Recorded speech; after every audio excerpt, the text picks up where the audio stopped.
3 نبیوں کا ذکر ایسا ہے کہ جنہوں نے جیسے ہی پکارا اللہ نے فوراً ان کی دعا قبول کی. ایک ایوب علیہ السلام. تینوں کے جملے سن لیجیے, تینوں کے جملے. ایوب علیہ السلام کو آزمائش میں مبتلا کیا گیا تو سخت بیمار ہوئے تھے. انشاءاللہ وہ 23ویں پارے میں ان کا تفصیلی ذکر آئے گا. بہت سخت آزمائش میں مبتلا تھے, جسم پورا بیمار. اس وقت انہوں نے جب ان کی زبان کٹ گئی تھی تو یہ جملہ کہا تھا, وَأَيُّوبَ إِذْ نَادَىٰ رَبَّهُ أَنِّي مَسَّنِيَ الضُّرُّ وَأَنْتَ أَرْحَمُ الرَّاحِمِينَ وَأَنْتَ أَرْحَمُ الرَّاحِمِينَ. اے مولا تکلیف تو مجھے پہنچی ہے لیکن تو ارحم الراحمین ہے, تو سب سے زیادہ رحم کرنے والا ہے. اس کے فوراً بعد اللہ فرماتا ہے فَاسْتَجَبْنَا لَهُ فَكَشَفْنَا مَا بِهِ مِن ضُرٍّ. ہم نے ایوب کی دعا سن لی اور جو انہیں تکلیف تھی فوراً اس کو ہم نے دور کر دیا. یہ ایوب علیہ السلام کی سن لی, ادھر یونس علیہ السلام کی سن لی. یونس علیہ السلام کا جملہ کیا تھا؟ لا الہ الا انت سبحانک انی کنت من الظالمین. اس کو اسم اعظم بھی کہا گیا ہے, بہت تیز دعائیں قبول ہوتی. تیسرے نبی کا ذکر ہے حضرت زکریا علیہ السلام. اولاد نہیں تھی, بڑھاپا آ گیا تھا, تب انہوں نے یہ کہا تھا ربی لا تذرنی فردا وانت خیر الوارثین. اے میرے رب مجھے تنہا مت چھوڑ, مجھے اکیلا مت رکھ, تو بہترین, تو خیر الوارثین ہے, بہتر وارث دینے والا ہے, سب کا بہترین وارث تو ہی ہے. تو یہ دعا حضرت زکریا علیہ السلام کی اللہ کو پسند آئی. اے اللہ مجھے اکیلا مت چھوڑ, تو خیر الوارثین ہے. اللہ فرماتا ہے فاستجبنا له ووهبنا له یحییٰ. ہم نے زکریا کی دعا سن لی اور فوراً ان کو یحییٰ علیہ السلام کی شکل میں بیٹا عطا کیا. 3 دعائیں میں نے آج آپ کو بتائی ہیں, ایک ایوب علیہ السلام کی, ایک یونس علیہ السلام کی, ایک زکریا علیہ السلام کی. ایوب علیہ السلام نے بیماری میں دعا کی, یونس علیہ السلام نے اندھیریوں میں دعا کی, زکریا علیہ السلام نے بے اولاد ہونے پر دعا کی. یہ تینوں معاملات ہماری زندگیوں میں آتے ہیں. کوئی بے اولاد ہے, کوئی پریشان حال ہے, اور کوئی بیمار ہے. یہ 3 دعائیں یاد رکھیں. اللہ نے فوراً ان آیتوں کے بارے میں فرمایا, ان کے آیتوں کے بعد فرمایا, ہم نے فوراً قبول کیا ان کی باتوں کو, فوراً قبول کیا. یقیناً اللہ تبارک و تعالیٰ آج بھی قبول کرنے والا ہے. اور ایک آیت اللہ تعالیٰ نے اس بارے میں ارشاد فرمائی. مولا کریم فرماتا ہے کہ یہ سب نبیوں کے ذکر کے بعد یہ سورہ جہاں ختم ہونے کو آیا, آخر میں جہاں سورہ ختم ہونے کو آیا, اخیر سورہ میں رب تبارک و تعالیٰ آخری نبی کے بارے میں فرماتا ہے وما ارسلناک الا رحمۃ للعالمین. محبوب ہم نے آپ کو سارے جہانوں کی رحمت بنا کر بھیجا ہے, رحمت بنا کر بھیجا ہے. رحمت کا مطلب کیا ہے؟ رحمت جس کے ذریعے سے خوشیاں ملے, جس کے ذریعے سے مشکلات حل ہوں, جس کے ذریعے سے اللہ تعالیٰ تمہاری مصیبتوں کو دور کرے, وہ رحمت ہے. ماں بیٹے کے لیے رحمت ہے, باپ بیٹے کے لیے رحمت ہے, یہ سب رحمتیں ہیں. اور اللہ تعالیٰ کی سب سے بڑی رحمت اس دنیا میں کوئی ہے تو وہ محمد الرسول اللہ کی ذات صلی اللہ علیہ وسلم, وہ سب کے لیے رحمت ہے, وہ سب کے لیے رحمت. حتیٰ کہ آپ کو میں بتاؤں, زمین و آسمان اس بارے میں لڑائیاں کرتے ہیں. زمین اور آسمان, اعلیٰ حضرت نے اس کو اپنے نعت میں لکھا ہے, خم ہو گئی پشت فلک استان زمین سے.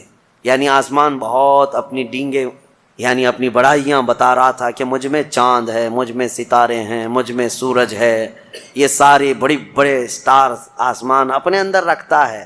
تو زمین نے ایک ہی تانا دیا تھا, ایک تانا دیا تھا. اعلیٰ حضرت فرماتے ہیں خم ہو گئی پشت فلک, یعنی آسمان کی پیٹھ جھک گئی اس تانے زمین سے, زمین کے اس تانے کو سن کر. خم ہو گئی پشت فلک اس تانے زمین سے, سن ہم پہ وہ سرور دو عالم ہے, وہ رتبہ ہے ہمارا. ہمارے اوپر تو چاند سورج ستارے جس سے فیض پاتے ہیں وہ محمد الرسول اللہ زمین میں ہے. میرے عزیزو آپ کو میں بتاؤں, رسول پاک صلی اللہ تعالیٰ علیہ وسلم ملائکہ کے لیے رحمت ہیں کہ نہیں؟ میں آپ سے کچھ سوالات کر رہا ہوں. اور اللہ کے کئی عالم ہیں, عالم یعنی کئی دنیا ہیں, کئی جہاں ہیں, ہاں وہ ہر عالم کے لیے ہیں رحمت ہیں. وہ ملائکہ کے لیے رحمت ہیں, جنات کے لیے رحمت ہیں, نباتات کے لیے رحمت ہیں, جتنے اللہ تعالیٰ کی مخلوقات ہیں سب کے لیے کیا ہے میرے مصطفیٰ؟ رحمت ہیں. شاعر نے بڑے اچھے انداز میں کہا ہے وہ ہر عالم کی رحمت ہیں, کسی عالم میں رہ جاتے یا ان کی مہربانی ہے کہ یہ عالم پسند آیا, یا ان کی مہربانی ہے کہ یہ عالم پسند آیا. میرے عزیزو یہ قربان جاؤ میرے مصطفیٰ کریم کے اس روئے زمین پر کہ آقا ہمارے درمیان میں, ورنہ وہ ملائے اعلیٰ میں رہتے, وہ فرشتوں کے درمیان رہتے, وہ جنتی حوروں کے درمیان رہتے. لیکن مولا رسول کریم صلی اللہ تعالیٰ علیہ وسلم کو ہمارے درمیان میں رکھا، یہ حضور کی اپنی پسند تھی اپنی امت کے ساتھ رہنی۔ اور یہ بھی میں آپ کو بتا دوں، قیامت کے دن کیا میرے نبی صلی اللہ تعالیٰ علیہ وسلم پچھلی امتوں کے لیے رحمت نہیں ہوں گے؟ آدم علیہ السلام سے لے کر عیسیٰ علیہ السلام تک کے ہر امتی کے لیے حضور رحمت ہے، سب کے لیے رحمت ہے، سب کا حساب حضور کی شفاعت کے بعد ہونا ہے۔ لیکن اس کے باوجود میرے آقا صلی اللہ علیہ وسلم قیامت کے دن اگر کہیں نظر آئیں گے تو وہ اپنے امتیوں کے بیچ میں نظر آئیں گے، ہمارے درمیان نظر آئیں گے۔ لوگ نبی پاک صلی اللہ تعالیٰ علیہ وسلم کے ارد گرد ہوں گے۔ عزیزان گرامی وقار، اب یہاں پر ایک بات میں عرض کرتا ہوں، ایک آیت میں پڑھتا ہوں، آپ خود سمجھ جائیں گے۔ 11ویں پارے میں یہ آیت گزر چکی ہے، میں ترجمہ بتاتا ہوں اور کس کی طرف اشارہ ہے آپ خود سمجھ لیں گے، پڑھے لکھے لوگ ہیں۔ اللہ فرماتا ہے قل بفضل اللہ وبرحمتہ فبذلک فلیفرحوا۔ یہ آیت کا ایک حصہ میں نے تلاوت کیا۔ اے محبوب آپ فرما دیں، آیت کا ترجمہ میں کر رہا ہوں، آپ فرما دیں کہ جب اللہ کا فضل تمہیں ملے، لوگوں کو اللہ کا فضل ملے یا اللہ کی رحمت آئے تو خوب خوشیاں مناؤ۔ اللہ نے کیا فرمایا؟ جب اللہ کی رحمت تمہیں مل جائے تو خوب خوشیاں منائے۔ سنی ہو سمجھ گئے؟ قرآن کی آیت کہہ رہی ہے جب تمہارے پاس اللہ کی رحمت آ جائے تو اب ہر ایک کو بات پتا ہے اللہ کی سب سے بڑی رحمت اس روئے زمین پر 12 ربیع الاول کو آئے گی۔ تو اب جو ہماری خوشیاں منانے کا طریقہ ہے وہ قرآن کے مطابق ہے یا نہیں؟ قرآن کے مطابق اللہ نے فرمایا جب اللہ کی رحمت تمہارے پاس آئے تو خوشیاں منو۔ اچھا، اور دوسری بات وسیلے کے متعلق کہتے ہیں کہ ان کے وسیلے سے دعا مانگنا جائز ہے کہ ناجائز ہے؟ بالکل، قرآن سے میں بتاتا ہوں، یہ بھی 11ویں پارے کی آیت ہے۔ اللہ فرماتا ہے فقالوا ربنا لا تجعلنا فتنة للقوم الظالمین۔ یہ پچھلی امتیوں کی دعا اللہ فرما رہا ہے۔ پہلے کہ ان لوگوں نے کہا اے رب ہمارے، اے ہمارے رب، ہم کو ظالم قوم کے لیے آزمائش کا ذریعہ نہ بنا، ظالم قوم کے ہاتھ ہمیں مت چھوڑ دے۔ ان کی دعائیں وَنَجِّنَا بِرَحْمَتِكَ مِنَ الْقَوْمِ الْكَافِرِينَ، یہ دعا تھی پہلے والوں کی، لیکن قیامت تک آنے والا یہ دعا کر سکتا ہے، قیامت تک آنے والا یہ دعا کرے گا۔ کیا؟ وَنَجِّنَا بِرَحْمَتِكَ مِنَ الْقَوْمِ الْكَافِرِينَ، اے ہمارے رب اپنے رحمت کے وسیلے سے، اپنی رحمت کے وسیلے سے ہم کو کافروں سے نجات دے دے، اپنی رحمت کے وسیلے۔ اور رحمت کون ہے؟ قرآن میں یہ لفظ آیا ہے وَنَجِّنَا بِرَحْمَتِكَ، تیری رحمت کے صدقے، تیری رحمت کے وسیلے سے ہمیں کافروں سے نجات دے دے۔ قرآن میں خود اللہ نے سکھایا اور خود فرماتا ہے وَمَا أَرْسَلْنَاكَ إِلَّا رحمتا للعالمین۔ محبوب آپ تو پوری دنیا بلکہ سارے جہانوں کے لیے رحمت ہے، تو رحمت کا وسیلہ لے کر دعا کرنا قرآن کا حکم ہے۔ بہرحال نبی پاک صلی اللہ تعالیٰ علیہ وسلم رحمت للعالمین ہے، جو نہ سمجھ سکے وہ اس کی خام خیالی ہے، بد نصیبی ہے، لیکن الحمدللہ میرے مصطفیٰ اس روئے زمین کے لیے بھی رحمت ہیں اور قیامت کے دن کے لیے بھی ہمارے لیے رحمت ہے۔ اللہ کریم میرے مصطفیٰ کی عاشقوں کی جماعت میں زندہ رکھے اور ان کے سچے عاشقوں میں ہی ہماری موت عطا فرما۔ سورہ حج کا بھی تذکرہ آیا ہے کل کی سورہ میں، جیسے سورہ کہف سورہ طٰہٰ اور سورہ کہف وغیرہ جو ہم نے تلاوت کی تھی، اس میں بہت ساری چیزیں، کئی لوگوں نے ہم سے سوال کیا ذوالقرنین کون تھے، کیونکہ یہ سوال یہودیوں نے حضور سے کیا تھا، اور پھر دیگر کچھ چیزیں۔ دیکھیں میں آپ کو ایک بات بتا دوں، یہاں مختصر سا وقت ہے، تھکے ہوئے لوگ ہیں، تراویح کافی 1.5 گھنٹے تک 2 گھنٹے تک پڑھتے ہیں، پھر میں آپ کو اتنی دیر تک پکاتا رہوں، یہ بھی مناسب نہیں ہے۔ اور ایک حدیث پاک یہ ملتی ہے کہ جس نے سورہ کہف کی ابتدائی 10 آیتیں شروع کی، 10 آیتیں جس نے یاد کر لیں، اور ایک روایت میں ہے آخر کی 10 آیتیں جس نے یاد کیں، تو وہ دجال کے فتنوں سے محفوظ رہے گا۔ یہ سب سے بڑی بات ہے ہمارے لیے۔ میں تو یہی کہوں گا کہ زمانہ بہت تیزی سے آگے بڑھتا جا رہا ہے اور ہم دجالی سازشوں کے زمانے میں آج جی رہے ہیں، اور پوری دنیا کے یہودی اور دجال کو اپنا مسیحا سمجھنے والے اس کے انتظار میں ہیں اور اس کے لیے راستے ہموار کر رہے ہیں۔ اگر دجال کے آنے کا وقت قریب ہو گیا اور اللہ نہ کرے کہ ہماری زندگی میں وہ فتنہ آیا، تو بہت سخت ترین فتنہ ہوگا جو دجال کے فتنے سے آزمائے جائیں گے، کیونکہ اللہ کے حبیب صلی اللہ علیہ وسلم نے فرمایا دنیا کی ابتدا سے لے کر قیامت تک اس سے بڑا کوئی اور فتنہ نہیں ہوگا دجال سے بڑا.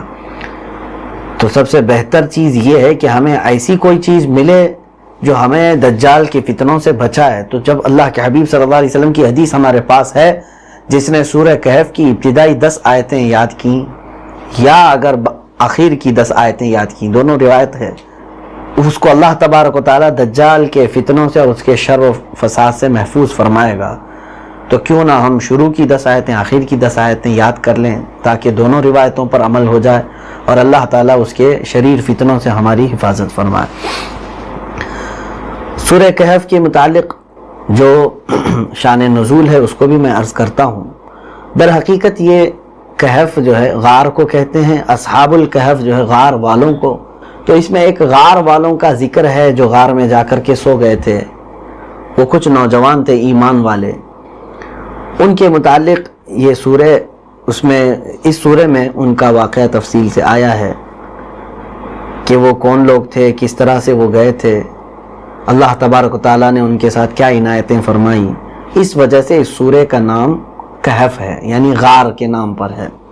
میں ابھی عنقریب عرض کروں گا کہ یہ اصحاب کہف کون ہیں، لیکن ایک اور جو شان نزول ہے، یہ سورہ کب نازل ہوئی اس کی وجہ بھی میں آپ کو بتاؤں. ہوا یہ کہ مکہ والے حضور اکرم صلی اللہ تعالیٰ علیہ وسلم کی دشمنی میں، حسد میں، عناد میں بہت ساری چیزیں کر چکے تھے. اب کی بار انہوں نے ایک داؤ یہ کھیلا کہ مدینے میں جو یہودی اور نصرانی تھے، عیسائی تھے، وہ اہل کتاب تھے، نبیوں کی تعلیمات ان کے پاس بھی پہنچی ہوئی تھیں. تو انہوں نے یہاں سے اپنے 1-2 قاصد بھیجے ان سے معلومات کرنے کے لیے کہ ہمارے پاس محمد صلی اللہ تعالیٰ علیہ وسلم آخری نبی ہونے کا دعویٰ کرتے ہیں، تو تم اپنی کتابوں سے یہ دیکھ کر کے بتاؤ کیا یہ نبی ہو سکتے ہیں، تم اہل کتاب ہو. تو یہ مکہ والے جب وہاں پہنچے تو یہودیوں نے اور عیسائیوں نے ان مکہ کے مشرکین سے کہا کہ اگر وہ دعویٰ کرتے ہیں اپنے نبی ہونے کا یا آخری نبی ہونے کا تو ہم کچھ چیزیں بتاتے ہیں، جا کر کے محمد سے یہ پوچھ لینا صلی اللہ علیہ وسلم. ان یہودیوں نے کیا باتیں سکھائی ان کو، مکہ والوں کو یہ کہا کہ جا کر کے ان سے پوچھنا کہ غار والے کون تھے اور کتنے تھے، وہی اصحاب کہف کے بارے میں. دوسرا سوال یہ کرنا کہ ذوالقرنین کون ہے. ایک بادشاہ کا تذکرہ ہے، ذوالقرنین یہ کون ہے.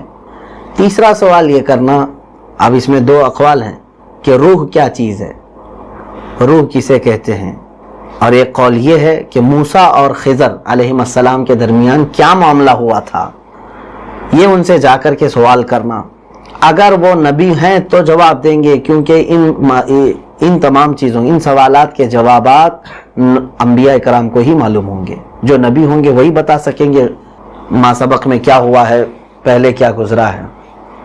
تو یہ مشرکین آئے اور جو مکہ میں موجود تھے ان کو بھی خبر دے دی کہ اہل کتاب نے یہ باتیں بتائی ہیں، چلو محمد صلی اللہ علیہ وسلم سے پوچھتے ہیں. آئے رسول کریم صلی اللہ تعالیٰ علیہ وسلم کے پاس، انہوں نے سوال کیا یہ کہف والے کون ہیں، یہ ذوالقرنین کون ہیں، موسیٰ اور خضر کا کیا قصہ ہے. اللہ کے حبیب صلی اللہ تعالیٰ علیہ وسلم جو بھی جواب دیتے تھے وہ وحی الہی سے جواب دیتے تھے. تو اب تک حضور اکرم صلی اللہ علیہ وسلم پر ان معاملات پر کوئی وحی آئی نہیں تھی. تو آپ صلی اللہ علیہ وسلم نے ان سے کیا کہا، کل آنا میں بتا دوں گا، کل آ جانا میں بتا دوں گا.